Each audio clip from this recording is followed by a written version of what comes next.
Hi, welcome to PSR studies. ఈరోజు ఆంధ్రప్రదేశ్లోని group 2 exam గురించి ఒక న్యూస్ రావడం జరిగింది. పూర్తి వివరాలు తెలుసుకుందాం. వీడియో చూసిన వాళ్ళు తప్పకుండా వీడియో లైక్ చేయండి, ఛానల్ని సబ్స్క్రైబ్ చేసుకోండి.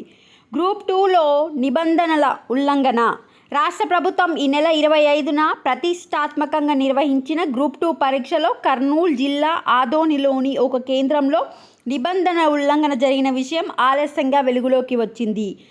ఆదోనిలోని భాష్యం విద్యా సంస్థలో గది నెంబర్ 6కు ఇన్సులేటర్ బాధ్యతలు నిర్వర్తించిన ఒక వ్యక్తి ప్రశ్నపత్రాలను షీల్డ్ కవర్లో కాకుండా నేరుగా గదిలోకి తీసుకురావడంతో పరీక్ష రాసేందుకు వచ్చిన వారు దీనిపై అభ్యంతరాలు తెలిపారు. ప్రశ్నపత్రాల కవర్లను ఇన్సులేటర్లకు ఇచ్చిన గదిలోనే తెరిచినట్లు ఆరోపణలు వచ్చాయి. ఒక ప్రశ్నపత్రానికి ఉండవలసిన స్టిక్కర్ సీల్ కూడా లేదని అభ్యర్థులు గుర్తించారు. ఈ విషయం ప్రస్తావించగా సీల్ ఊడిపోయిందని ఇన్విజిలేటర్ చెప్పినట్లు సమాచారం.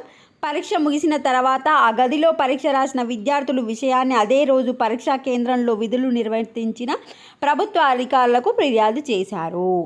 అంటే కర్నూలు జిల్లాలో భాష్యం అనే స్కూల్లో ఆర్ కాలేజ్లో రాసిన గది నెంబర్ 6 రూమ్ నెంబర్ 6లో ఇన్సులేటర్ తెచ్చిన దాంట్లకు సీల్డ్ కవర్ అనేది ఓపెన్ అయ్యింది. అదేవిధంగా ఒక విద్యార్థి క్వశ్చన్ పేపర్ కూడా పూర్తిగా ఓపెన్ అయ్యిందని చెప్పి ఆల్రెడీ కంప్లైంట్ అయితే ఇవ్వడం జరిగింది అని చెప్పారు.